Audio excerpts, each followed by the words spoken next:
as conexões entre o corpo e o cérebro. Vida é ritmo. Vibramos, nosso coração bombeia sangue. Somos uma máquina rítmica, é isso que somos. Mickey Hart. Já perto do fim de sua carreira, em 1872, Charles Darwin publicou A Expressão das Emoções no Homem e nos Animais. Um pouco antes dessa época, a maior parte do debate científico sobre suas teorias se focava em A Origem das Espécies, 1859, e em A Descent of Man, 1871. No entanto, a expressão das emoções constitui uma notável exploração dos fundamentos da vida emocional, com abundantes observações e relatos de casos coletados em décadas de investigação, assim como histórias sobre os filhos de Darwin e animais de estimação da família. Um dos primeiros livros ilustrados com fotografias, a obra é também um marco na história da ilustração bibliográfica. A fotografia era uma tecnologia relativamente nova, e como a maioria dos cientistas, ele queria usar as mais recentes técnicas para embasar sua argumentação. Darwin começa sua análise destacando a organização física comum a todos os mamíferos, inclusive o homem: os pulmões, os rins, o encéfalo, os órgãos digestórios e sexuais.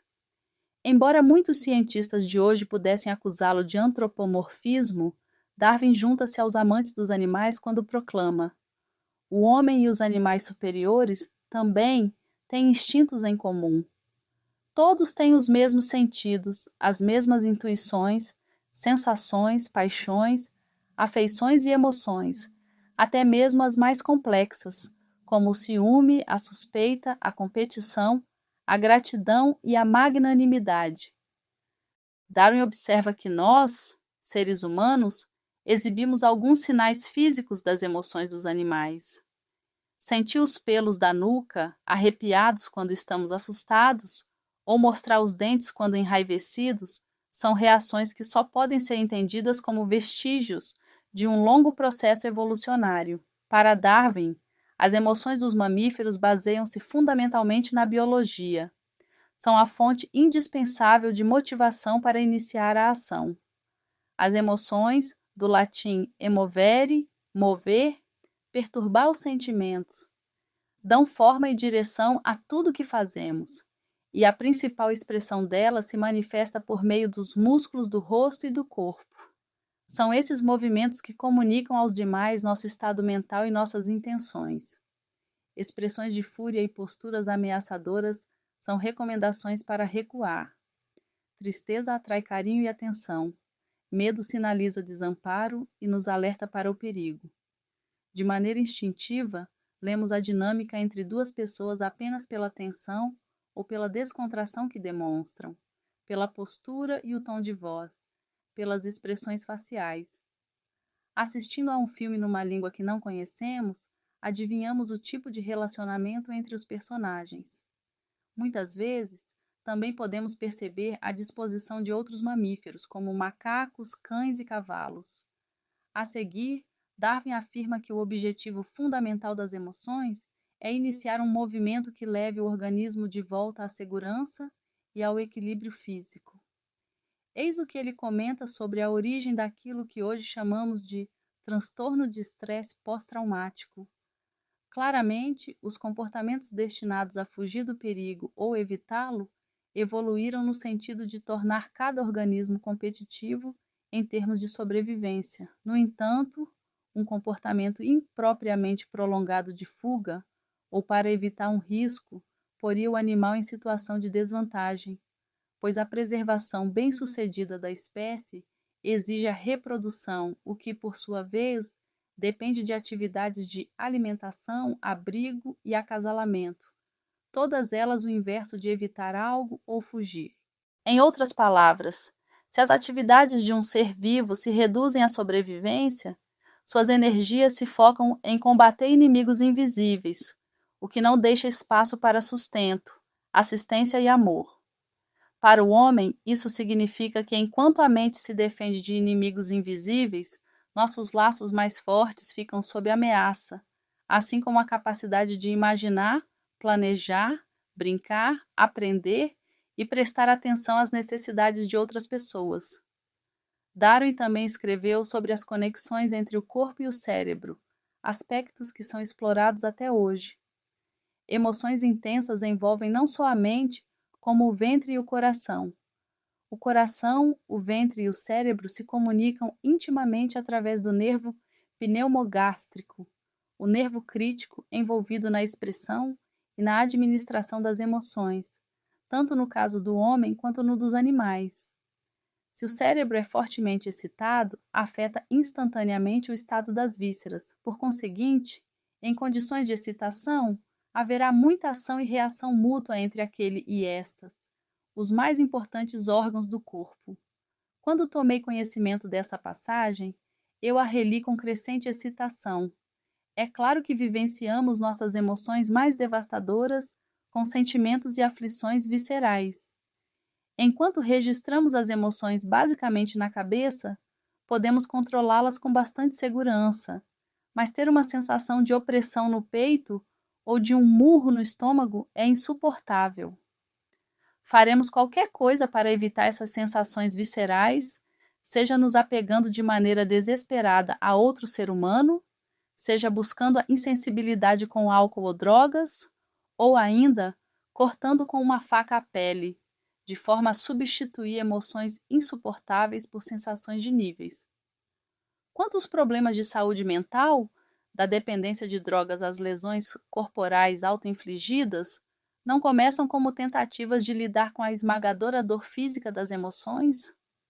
Se Darwin estava certo, a solução exige que se encontrem meios de ajudar a pessoa a alterar a paisagem sensorial interna de seu corpo. Até pouco tempo atrás, a ciência ocidental praticamente ignorava essa comunicação bidirecional entre corpo e mente, ainda que durante muitos séculos seu papel tenha sido fundamental em práticas curativas tradicionais em muitas partes do mundo, sobretudo na Índia e na China.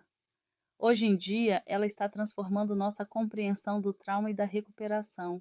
Ivan Pavlov e o instinto de objetivo. Outro dos grandes pioneiros a oferecer importantes contribuições para o entendimento das consequências do trauma foi o cientista russo Ivan Pavlov. Em 1904, ele ganhou um prêmio Nobel por seu trabalho sobre o reflexo condicionado, fenômeno estudado na maior parte dos cursos de introdução à psicologia. A boca começa a salivar quando a pessoa ouve o sininho chamando para o jantar, o que indica que a comida está prestes a ser servida. No entanto, se o toque do sino se tornar aleatório, ou seja, se depois de ouvi-lo a pessoa encontrar por diversas vezes uma mesa vazia, ela gradualmente aprenderá a ignorar o som, que já não provocará salivação. A perda dessas associações automáticas aprendidas, como a que se estabelece entre o sino e o alimento, é chamada extinção. É a pedra angular da terapia cognitivo-comportamental, na qual o paciente é exposto repetidamente a símbolos que lhe recordam o trauma passado até o sistema interpretativo do cérebro entender que, na verdade, a pessoa está em segurança e o que percebe é simplesmente um ruído, uma sensação ou uma imagem que já não constituem uma ameaça. Menos conhecidas são outras importantíssimas descobertas relacionadas ao trauma feitas por Pavlov em 1924. Na primavera daquele ano, o degelo provocou a cheia do rio Neva, que inundou o porão onde o cientista estabelecera seu laboratório, bem como as jaulas em que ficavam os cães que ele usava de cobaias em seus experimentos. Presos na água gelada sem poder escapar, os animais conseguiram sobreviver. No entanto, mesmo não tendo sofrido ferimentos físicos, os cães continuaram aterrorizados depois que a água se foi. Grande parte deles, embora fisicamente ilesos, entrou em colapso emocional, comportamental e fisiológico. Muitos ficaram estáticos, mal prestando atenção ao que ocorria ao redor. Pavlov interpretou essa reação como indício de um terror ainda vigente, que acabou por eliminar a curiosidade dos animais pelo entorno. Ora, crianças e adultos amedrontados, traumatizados, apresentam a mesma imobilidade física e a mesma falta de curiosidade. Alguns dos cães ficavam sentados tremendo no canto de sua jaula, enquanto outros, antes dóceis, avançavam para os cuidadores, manifestando comportamentos hoje bem conhecidos em crianças e adultos traumatizados. Pavlov mostrou que, expostos a condições de estresse extremo, os animais encontravam um novo equilíbrio interno, diferente da organização anterior de seu sistema interno. Os cães traumatizados continuaram agindo como se estivessem em grave perigo por muito tempo depois que as águas do Neva haviam escoado. Ao aferir seus sinais fisiológicos, Pavlov encontrou batimentos cardíacos tanto aumentados quanto reduzidos em resposta a breves situações de estresse, o que indica instabilidade do sistema nervoso autônomo, assim como reações de extremo temor em resposta a pequenas alterações no ambiente, como a aproximação dos assistentes do laboratório. Essas mudanças radicais, segundo Pavlov, poderiam ser atribuídas à existência de dois impulsos físicos conflitantes. Durante a inundação, os cães enjaulados haviam ficado fisicamente imobilizados, presos em suas jaulas, enquanto o corpo deles estava programado para fugir e escapar do perigo que os ameaçava. Isso levou a uma colisão entre dois processos contrários, o de excitação e o de inibição, difíceis de combinar, o que causa uma ruptura do equilíbrio. Foi essa provavelmente a primeira vez que um cientista relatou o fenômeno do choque inescapável, estado físico em que o organismo não pode fazer nada para mudar o inevitável. Como observamos no capítulo 2, o confronto com uma realidade impossível de ser modificada leva ao desamparo aprendido, fenômeno essencial para o entendimento e o tratamento de seres humanos traumatizados e humilhados. Afinal, a agonia dos cães em suas jaulas tomadas pelas águas não deve ter sido muito diferente da que acomete crianças que, maltratadas por seus pais e professores, não têm para onde ir, ou mulheres que, aprisionadas em relacionamentos violentos, lutam contra dois impulsos opostos. Um deles, manter a ligação amorosa, o outro, fugir à dor, ao ferimento e à traição. Pavlov observou que nem todos os animais reagiram à inundação da mesma forma. Temperamentos pré-existentes moldaram as reações. Ele classificou seus cães em 4 temperamentos básicos: colérico, sanguíneo, fleumático e melancólico. Cada tipo reagiu diferentemente ao estresse. Alguns já não respondiam a seus cuidadores ou a sons altos. Outros sofriam de inibição paradoxal, em que estímulos fracos, como sons suaves, desencadeavam respostas extremas, enquanto sons que incomodam a maior parte dos cães lhes provocavam a menor das reações. Vemos respostas semelhantes em pessoas traumatizadas. Uma mulher espancada pelo namorado na véspera pode ficar furiosa comigo por causa de um atraso de 5 minutos em nossa consulta, embora mal tenha esboçado qualquer reação à violência do namorado. Pavlov admitiu uma outra reação, que ele chamou de estágio ultraparadoxal, no qual os animais davam respostas positivas a estímulos negativos, como barulho muito forte ou fome, algo que me lembra os correspondentes de guerra, que sofrem por ter visto a morte de amigos, porém mal podem esperar pelo momento de voltar a uma zona de combate, pois é a única coisa que os faz se sentir vivos. A observação das reações de seus cães à inundação acabou levando Pavlov à última de suas grandes obras, O Reflexo de Objetivo, que ele chamou de o mais importante fator de vida. Todas as criaturas precisam de um objetivo. Precisam se organizar para seguir seu caminho no mundo. Como preparar um abrigo para o inverno, conseguir um parceiro, construir um ninho ou uma casa, aprender técnicas que lhes proporcionem um meio de sustento. Uma das piores consequências do trauma é que ele muitas vezes danifica o reflexo de objetivo. Como podemos ajudar as pessoas a recuperar a energia necessária para retomar a vida e se desenvolver plenamente? Tal como Darwin, Pavlov entendia que o senso de objetivo envolve movimentos e emoções. As emoções nos levam a agir. As emoções positivas conduzem a estados de apetite por alimento e sexo, enquanto as emoções negativas nos protegem e nos defendem, a nós mesmos e a nossa prole.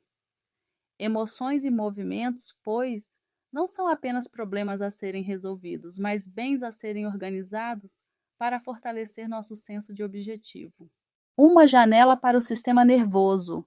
Todos os pequenos sinais que percebemos de maneira instintiva no interlocutor, a tensão e as contrações musculares no rosto, os movimentos oculares, a dilatação das pupilas, o tom e a velocidade da fala, bem como as flutuações em nossa própria paisagem interior, salivação, deglutição, respiração e frequência sanguínea, estão ligados por um único sistema regulador. Todos eles são produto da sincronia entre os dois ramos do sistema nervoso autônomo, o simpático, que atua como o acelerador do corpo, e o parasimpático, que age como seu freio. Constituem as reações recíprocas de que falou Darwin, e atuando juntos, desempenham um papel de grande importância no controle do fluxo de energia do corpo, o primeiro preparando seu gasto, o segundo sua conservação. O sistema nervoso simpático é responsável pelo estado de alerta, que inclui a resposta de luta ou fuga, o de comportamento de fuga ou evitação de Darwin. Há quase 2000 anos, o médico romano Galeno chamou-o de simpático, ao notar que ele funcionava com as emoções.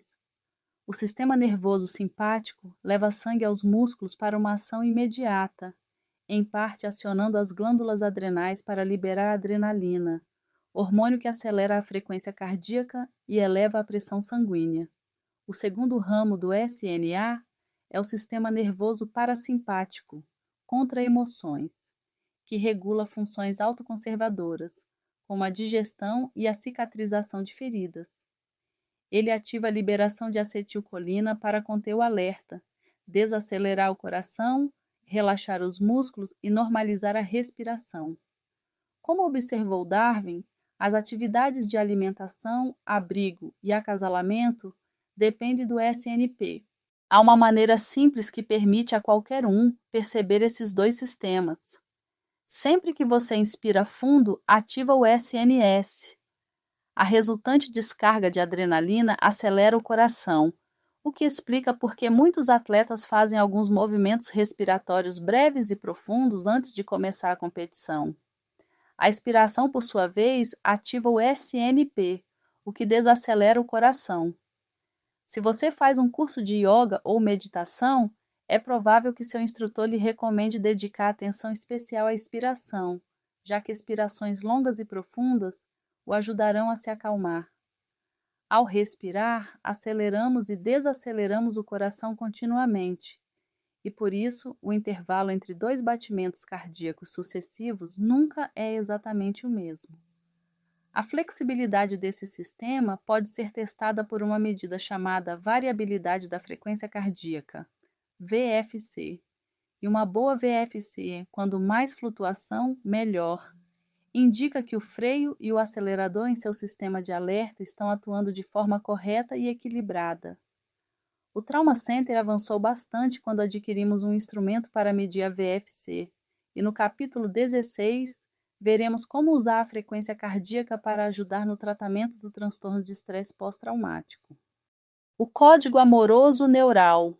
Em 1994, na mesma época em que começávamos nossos estudos sobre a VFC, Stephen Porges, então pesquisador na Universidade de Maryland, introduziu a teoria polivagal, que partia das primeiras observações de Darwin, às quais ele acrescentou os resultados de mais 140 anos de descobertas científicas.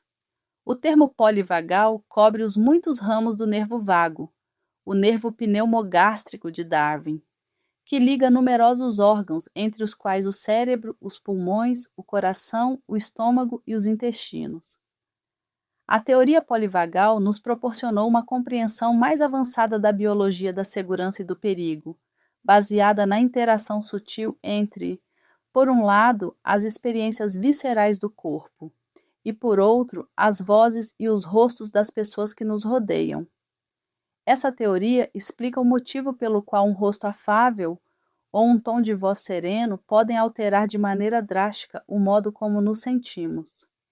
Ela esclarece a razão de nos sentirmos calmos e seguros ao saber que somos vistos e ouvidos pelas pessoas que são importantes para nós, e porque ser ignorado ou desqualificado pode precipitar reações de raiva e colapso mental. Ajudou-nos a entender por que uma sintonia fina com outra pessoa pode nos livrar de estados de desorganização e temor. Em síntese, a teoria de Porges nos fez olhar além dos efeitos da luta ou fuga e pôs os relacionamentos sociais na vanguarda e no centro de nossa compreensão do trauma. Além disso, indicou novas abordagens terapêuticas centradas no fortalecimento do sistema pelo qual o corpo regula o estado de alerta. Os seres humanos mostram uma assombrosa sintonia com sutis alterações emocionais de pessoas e animais. Ligeiras mudanças na tensão facial, nas rugas em torno dos olhos, na curvatura dos lábios e no ângulo do pescoço constituem para nós indicações rápidas do nível de bem-estar, desconfiança, inquietude e descontração de alguém. 11. Nossos neurônios espelhos registram as experiências interiores do outro, e nosso próprio corpo promove ajustes internos àquilo que notamos. Do mesmo modo, os músculos de nosso rosto indicam para os outros o quanto estamos agitados ou serenos, se nosso coração está disparado ou tranquilo, se estamos mais perto de saltar sobre elas ou de sair correndo. Quando a mensagem que recebemos de outra pessoa é "Você está em segurança comigo?", relaxamos. Se nossos relacionamentos forem bem-sucedidos, também nos sentimos encorajados, apoiados e fortalecidos ao fitar o outro nos olhos. Nossa cultura nos ensina a focalizar a singularidade de cada pessoa, porém, num nível mais profundo, mal existimos como seres individuais.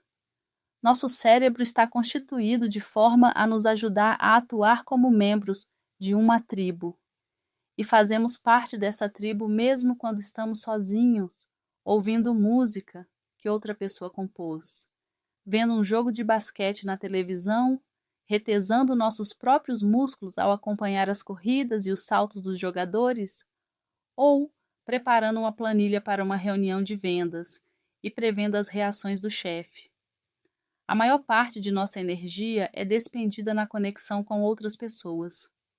Olhando além dos sintomas específicos que levam a diagnósticos psiquiátricos formais, constatamos que quase todo sofrimento mental envolve problemas para criar relacionamentos viáveis e satisfatórios ou dificuldades para regular o estado de alerta, como no caso de pessoas sempre irritadas, bloqueadas, superagitadas ou desorganizadas. Em geral, é uma combinação de ambos. A atitude médica convencional de procurar o medicamento mais indicado para determinado distúrbio costuma nos desviar da questão da interferência de nossos problemas em nossa atuação como membros da tribo. Segurança e reciprocidade. Há alguns anos ouvi Jerome Kagan, famoso professor emérito de psicologia infantil em Harvard, dizer ao Dalai Lama que para cada ato de crueldade no mundo, há centenas de pequenos gestos de bondade e conexão, e concluiu: ser benevolente em vez de malevolente é, com toda a probabilidade, um aspecto real de nossa espécie. Sentir-se em segurança com outras pessoas talvez seja o aspecto mais importante da saúde mental. Conexões seguras são fundamentais para vidas satisfatórias e plenas de sentido. Numerosos estudos sobre reações a desastres em todo o mundo mostram que o apoio social representa a proteção mais poderosa contra os efeitos devastadores do estresse e do trauma. O apoio social não se esgota na mera presença de outras pessoas. A questão crítica é a reciprocidade, ser de fato ouvido e visto pelas pessoas que nos cercam, sentindo que estamos na mente e no coração de alguém. Para que nossa fisiologia se acalme, se cure e se desenvolva, precisamos de uma sensação visceral de segurança. Um médico não pode dar uma receita de amizade e amor. Estamos falando de qualidades complexas, conquistadas a duras penas. Uma pessoa não precisa ter sofrido um trauma para sentir embaraço e até pânico numa festa em que não conhece ninguém, mas o trauma pode transformar toda a população do mundo num bando de estranhos. Muitas vítimas se sentem o tempo todo fora de sintonia com as pessoas. Algumas encontram alívio em grupos nos quais conseguem reencenar as experiências de combate, estupro ou tortura com gente que tenha históricos ou experiências semelhantes. O foco numa história comum de trauma e vitimização mitiga a lancinante sensação de isolamento, mesmo ao preço de ter que renegar as diferenças pessoais. Os membros do grupo só podem pertencer a ele se obedecerem ao código comum. Isolar-se num grupo de vítimas estritamente determinado fomenta a visão de que os demais são, na melhor das hipóteses, irrelevantes ou, na pior, perigosos, o que só acaba levando a mais alienação. Gangues, partidos políticos extremistas e cultos religiosos podem proporcionar consolo, mas raramente fomentam a flexibilidade mental necessária para que seus membros se abram por completo para o que a vida tem a oferecer e, portanto, não conseguem libertá-los de seus traumas. As pessoas saudáveis são capazes de aceitar as diferenças individuais e reconhecer a humanidade das demais. Nas últimas 2 décadas, passou-se a admitir que adultos ou crianças demasiado nervosos ou bloqueados para buscar conforto junto a outras pessoas podem ser auxiliados por vínculos com outros mamíferos. Cachorros, cavalos e até golfinhos constituem companhias menos complicadas, ao mesmo tempo que proporcionam a necessária sensação de segurança. Cachorros e cavalos, em especial, são hoje amplamente usados no tratamento de alguns grupos de pacientes de trauma. É aí que entra em cena o muito ramificado nervo vago, de cuja anatomia farei uma breve descrição, pois ela é crucial para mostrar como as pessoas lidam com o trauma. O sistema de envolvimento social utiliza nervos que se originam nos centros reguladores do tronco encefálico, sobretudo o vago, também chamado de 10º nervo craniano, junto com nervos adjacentes que ativam os músculos do rosto, do pescoço, do ouvido médio e da laringe. Quando o complexo vagal ventral, CVV, assume o comando, sorrimos se outras pessoas nos sorriem. Anuímos com a cabeça ao concordar e ficamos sérios quando os amigos falam de seus percalços. Quando o CVV está em ação, envia sinais ao coração e aos pulmões, desacelerando a frequência cardíaca e aumentando a profundidade da respiração. O resultado é nos sentirmos relaxados, centrados e prazerosamente estimulados. Qualquer ameaça à nossa segurança ou conexões sociais provoca mudanças nas áreas inervadas pelo CVV. Se acontece algo inquietante, sinalizamos de modo automático nossa contrariedade com expressões faciais e o tom de voz, alterações destinadas a pedir a ajuda de outras pessoas. Se não há resposta a esse pedido de socorro, a ameaça aumenta e o cérebro límbico, mais antigo, intervém. O SNS toma a frente, mobilizando músculos, coração e pulmões para a luta ou fuga. Nossa voz se torna mais aguda, falamos mais rápido e o coração começa a bombear o sangue mais depressa. Um cão que estiver por perto vai se agitar e rosnar, ao perceber pelo olfato a ativação de nossas glândulas sudoríparas. Enfim, se não houver saída e nada a fazer para protelar o inevitável, ativaremos o terceiro sistema de emergência, o complexo vagal dorsal, CVD, que desce abaixo do diafragma, chegando ao estômago, rins e intestinos e diminui de forma drástica o metabolismo em todo o corpo. A frequência cardíaca despenca, sentimos um peso no peito, não conseguimos respirar e os intestinos param de funcionar ou se esvaziam. É quando literalmente nos borramos de medo.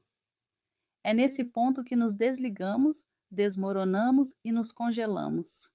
A reação de luta ou fuga versus colapso.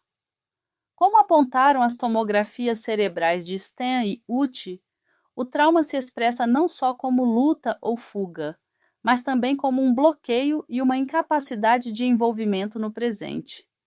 A cada uma dessas respostas corresponde um diferente nível de atividade cerebral. O sistema de luta ou fuga dos mamíferos, que é protetor e impede o bloqueio, e o cérebro reptiliano, que produz a resposta do colapso. É possível ver a diferença entre esses dois sistemas em qualquer grande loja que comercialize animais.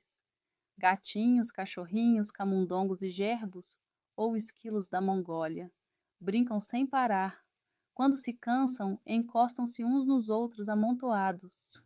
Já cobras e lagartos ficam imóveis nos cantos de suas gaiolas, insensíveis em relação ao ambiente. Esse tipo de imobilização, gerado pelo cérebro reptiliano, caracteriza muitos traumatizados crônicos. É uma atitude oposta ao pânico e à fúria de mamíferos, que torna as vítimas de traumas mais recentes tão assustadas e assustadoras. Quase todo mundo sabe como acontece uma briga de trânsito, a quintessência da resposta de luta ou fuga. Uma ameaça súbita desencadeia um impulso intenso para agir e atacar. O perigo desliga nosso sistema de envolvimento social, diminui nossa reatividade à voz humana e aumenta nossa sensibilidade a sons ameaçadores. Contudo, para muitas pessoas, o pânico e a raiva são preferíveis a seu oposto, bloquear-se e morrer para o mundo. Ativar a reação de lutar ou fugir, ao menos faz com que as pessoas se sintam energizadas. É por isso que muitas vítimas de abuso e de trauma se sentem plenamente vivas quando expostas a perigos reais, embora se paralisem em situações mais complexas, porém objetivamente seguras, como festas de aniversário ou jantares em família. Quando luta ou fugir não resolve, ativamos o último recurso, o cérebro reptiliano, o sistema de emergência final. É mais provável que a pessoa recorra a ele ao estar fisicamente imobilizada, como ocorre se um atacante domina a vítima, ou quando uma criança não tem como escapar de um cuidador aterrorizante. O colapso e o desligamento são controlados pelo CVD, uma parte evolutivamente antiga do SNP, associada a sintomas digestivos como diarreia e náusea. O CVD também desacelera o coração e induz uma respiração superficial. Assim que esse sistema assume o comando, a pessoa e os demais deixam de existir. A consciência é bloqueada e, a partir daí, o sujeito não sente nem dor física. O que nos torna humanos. Na teoria de Porges, o CVV se desenvolveu nos mamíferos para dar conta de uma vida social cada vez mais complexa. Todos os mamíferos, e o homem não é exceção, buscam o gregarismo para se acasalar, sustentar as crias, defender-se de predadores e coordenar as atividades de caça e obtenção de alimentos. Quanto maior a eficiência do CVV para sincronizar a atividade do SNS e do SNP, mais a fisiologia de cada indivíduo estará em sintonia com a dos demais membros da tribo. Entender o CVV dessa forma explica por que os pais ajudam naturalmente os filhos a se regular. Os recém-nascidos não são muito sociáveis, dormem durante a maior parte do tempo, acordando quando estão com fome ou molhados. Amamentados podem ficar olhando em torno por alguns momentos, porém logo adormecem de novo, obedecendo a seus próprios ritmos internos, ou seja, grande parte do começo da vida está à mercê das marés alternantes de seu SNS e seu SNP. E o cérebro reptiliano é o que mais se manifesta. No entanto, com o passar dos dias e à medida que os acarinhamos, sorrimos e brincamos, estimulamos o avanço da sincronia no CVV em desenvolvimento. Essas interações contribuem para pôr os sistemas de alerta emocional dos bebês em sincronia com o ambiente. O CVV controla a sugação, a deglutição, as expressões faciais e os sons produzidos na laringe. Quando estimuladas no lactente, essas funções são acompanhadas da sensação de prazer e segurança, o que ajuda a criar os fundamentos de todos os futuros comportamentos sociais. Como meu amigo Ed Tronick me ensinou há muito tempo, o cérebro é um órgão cultural, moldado pela experiência. Estar em sintonia com outros membros da espécie por meio do CVV é muito gratificante. O que começa como relação sintonizada de mãe e filho continua com o ritmo de uma boa partida de basquete, a sincronia da dança de um tango e a harmonia do canto coral, ou da execução de uma peça de jazz ou de música de câmara, atividades que promovem uma profunda sensação de prazer e conexão. Podemos falar de trauma quando esse sistema falha, quando você pede clemência ao abusador e ele ignora suas súplicas. Quando você é uma criança na cama, aterrorizada ao ouvir os gritos de sua mãe, espancada pelo namorado. Quando vê o companheiro preso sob ferragens que você não tem como mover. Quando quer repelir o padre molestador, mas tem medo de um eventual castigo. A imobilização está na origem da maioria dos traumas. Quando isso ocorre, é provável que o CVD assuma o comando. O coração desacelera, a respiração se torna superficial e, como um zumbi, você perde o contato consigo mesmo e com o ambiente. Dissocia-se, desmaia e entra em colapso. Defender-se ou relaxar. Steve Porges me ajudou a compreender que para os mamíferos é natural estar sempre mais ou menos em guarda. No entanto, para se sentir próximo a outro ser humano em termos emocionais, nosso sistema defensivo precisa ficar fora do ar durante algum tempo. Para nos divertir, fazer sexo e alimentar nossos filhos, o cérebro tem de desligar sua vigilância natural. Muitas vítimas de trauma são demasiado hipervigilantes para desfrutar dos prazeres comuns que a vida tem a oferecer, ao passo que outras estão apáticas demais para absorver novas experiências ou para estar alertas a sinais de perigo real. Quando os detectores de fumaça do cérebro enguiçam, a pessoa não sai correndo quando deveria tentar fugir, ou deixa de revidar quando deveria se defender. Um importante estudo sobre experiências infantis adversas, mais detalhes no capítulo 9, demonstrou que mulheres com histórico de abuso sexual e negligência tinham 7 vezes mais probabilidade de sofrer estupros na vida adulta. Aquelas que na infância presenciaram a mãe ser agredida por seus parceiros tinham chances muito maiores de se tornarem vítimas de violência doméstica. Muitas pessoas se sentem seguras desde que possam limitar seus contatos sociais a conversas superficiais, porém o contato físico real pode desencadear reações intensas. Como destaca Porges, qualquer tipo de intimidade profunda, um abraço apertado, dormir com um parceiro e fazer sexo, exige que se permita experimentar a imobilização sem medo. 18. Para pessoas traumatizadas, é muito difícil discernir quando de fato elas estão em segurança, e quando precisam ativar suas defesas por estar em perigo, elas precisam ter passado por experiências capazes de restaurar a sensação de segurança física, tópico que os capítulos seguintes vão retomar. Novos enfoques de tratamento. Se crianças e adultos traumatizados ficam tolhidos na reação de luta ou fuga, ou no bloqueio crônico, o que podemos fazer para ajudá-los a desativar essas manobras defensivas que um dia lhes garantiram a sobrevivência? Algumas pessoas que trabalham com sobreviventes de trauma agem de maneira intuitiva. Steve Gross, que já foi responsável pelo programa de recreação no Trauma Center, perambulava pela clínica com uma bola de praia colorida, e quando via crianças zangadas ou congeladas na sala de espera, lhes dirigia um largo sorriso, raramente retribuído. Dali a pouco ele voltava e, por acaso, deixava a bola cair perto de onde estava uma das crianças. Ao se abaixar para pegá-la, Steve a empurrava de leve em direção à criança, que em geral a devolvia com um empurrão meio indiferente.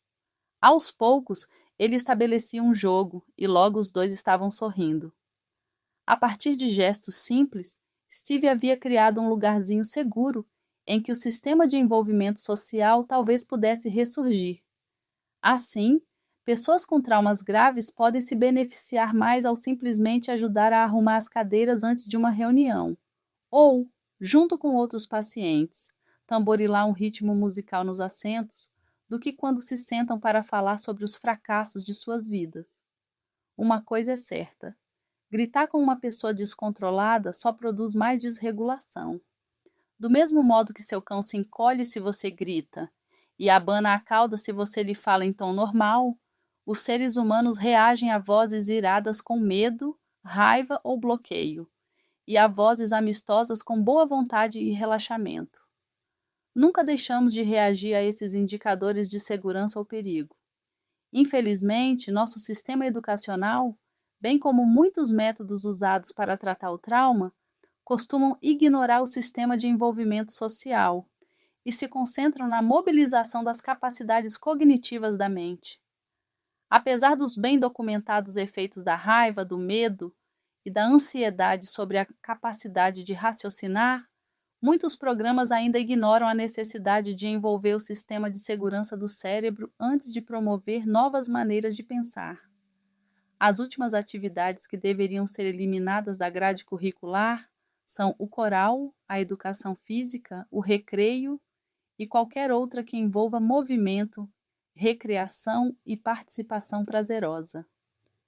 Quando as crianças se mostram antagônicas, defensivas, apáticas ou coléricas, também é importante admitir que esse mau comportamento talvez repita padrões a que elas recorreram para sobreviver a ameaças sérias, mesmo que sejam muito perturbadores ou irritantes. O trabalho de Porges influenciou profundamente a orientação que meus colegas do Trauma Center e eu demos ao tratamento de crianças molestadas e de adultos traumatizados.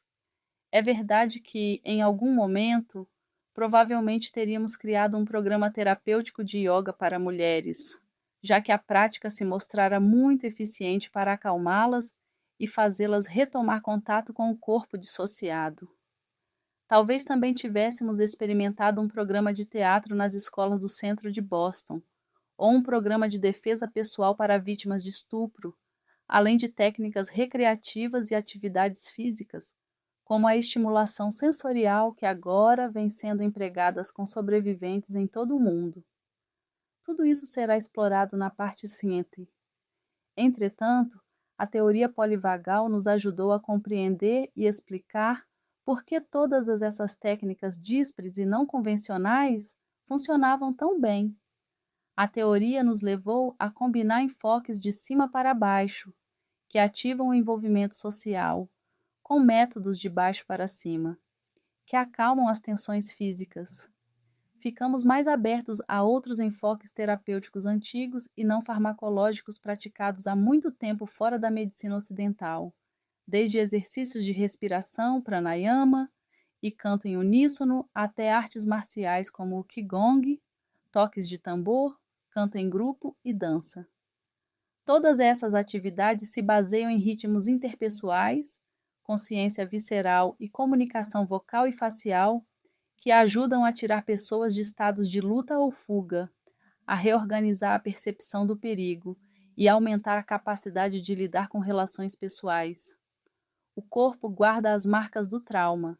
Se a memória está codificada nas vísceras, em emoções dilacerantes e dolorosas, em distúrbios autoimunes e em problemas esqueléticos, musculares, e se a comunicação mental, cerebral, visceral é a estrada mestra para a regulação das emoções, é urgente uma mudança radical em nossos pressupostos terapêuticos.